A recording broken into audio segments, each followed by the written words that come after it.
are mentally ill. Well, and you would think that, if Europe had been able to still have a Second Amendment or any remnant of being armed, that governments like Germany and France and these other governments would have a much harder time just saying to a community of 100 people, here's 700 radical Muslims from who knows what country in North Africa, and they're now your neighbors.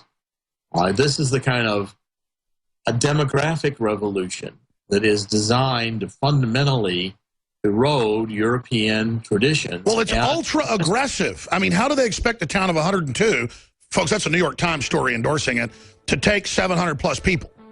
Well, it's calculated to fundamentally change the culture, in an Islamic direction, to move again for gun confiscation and other issues against the Second Amendment, against the First Amendment. Yeah, this is the left conquering us with radical third world populations. And the more radical, the better. I mean, this is so treasonous. We'll be back with Dr. Corsi from WorldNet Daily. I'm Alex Jones. Stay with us, Infowars.com. Only got about 5 minutes left with Dr. Corsi. Then I'm going to come back after break and take your phone calls on any issue we've raised or any point you want to cover at 800-259-9231, 1-800-259-9231.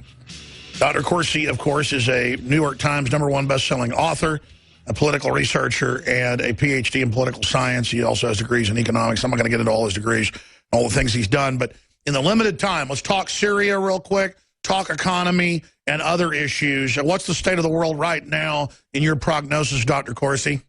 Well, I think the international economy is closer to collapse than ever. I mean, the amount of debt that we're building up, with Obama doubling the U.S. debt, it's going to be 20 trillion with a T, U.S. debt by the time Obama leaves office. And Europe is piling up debt. I mean, the debt, China has had a massive sell-off of its foreign reserves just to prop up its currency.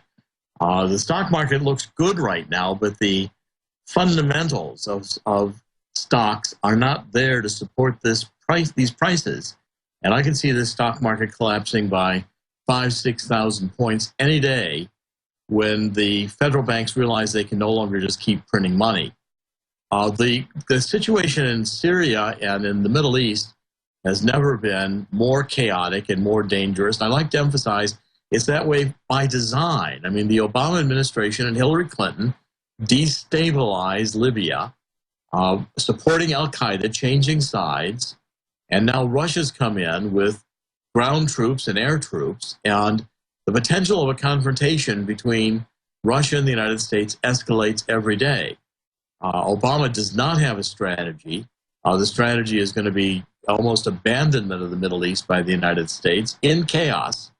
And the goal seems to be to push millions of Muslims into Europe to destabilize Europe. I mean, in a sense, I think it's why candidates like Donald Trump are doing well, Ted Cruz, Ben Carson.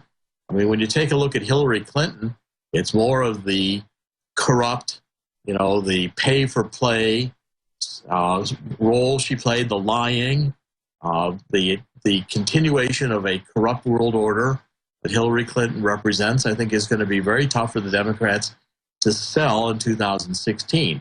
That is, if the Clintons don't get indicted soon over the Clinton Foundation fraud, and I've been writing a series of stories with Charles Ortel, the financial analyst, I think that should lead to prosecution, indictment, and prosecution of both Bill and Hillary Clinton for fraud, monetizing the White House and using this Clinton Foundation as a personal piggy bank, violating charity laws.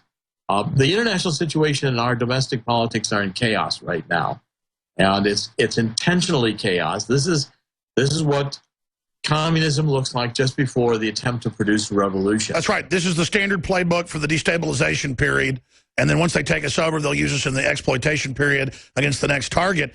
I just can't believe how naked the corruption is. It really is bizarre. And to see Democratic hordes of people, because I'm really nonpartisan, as you know, really endorsing criminal gangsterism when they're the ones being screwed over by it.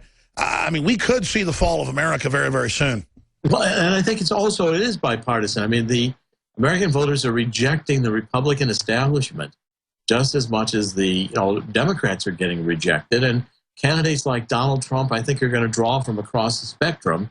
The last chance America has is if, the patriots, those who are trying to be branded as extremists by the Obama administration, the people who support the Constitution, who support the Founding Fathers, still believe in God, say, no, we've had enough. And we're not giving up the Second Amendment. And we're not giving up the First Amendment. This attempt by the Supreme Court to impose, upon America a whole new definition of sexuality and marriage, just because the Supreme Court's decided this, I don't think you're going to change the religious practices across America of millions of people who, really want to pursue their own and have a right under the First Amendment to pursue their own ideas about God and religion. So we're in a major upheaval, and I think the economics globally is about to collapse. That's right. And when that does, you'll have massive chaos because the invasion from the Middle East through Syria, Libya, all these countries is going to continue. And Europe will probably be pushed to the brink of civil war, certainly in countries like Germany, which are just going to basically take to the streets if they have to. And I think we're in for one of the most ugly periods coming in recent human history. I agree with you. We're in the middle of a globalist, leftist, in-game, 21st century military takeover using economics and migrant hordes. It's incredible. JeromeCorsi.com, WND.com. Dr. Corsi, thank you so much for the time. Always a great pleasure to be with you, Alex. Thank you for all you do. Thank you. We'll be back with your calls. Stay with us. And a bunch of news we haven't hit yet. We are the tip of the spear, folks. Toe-to-toe with the New World Order.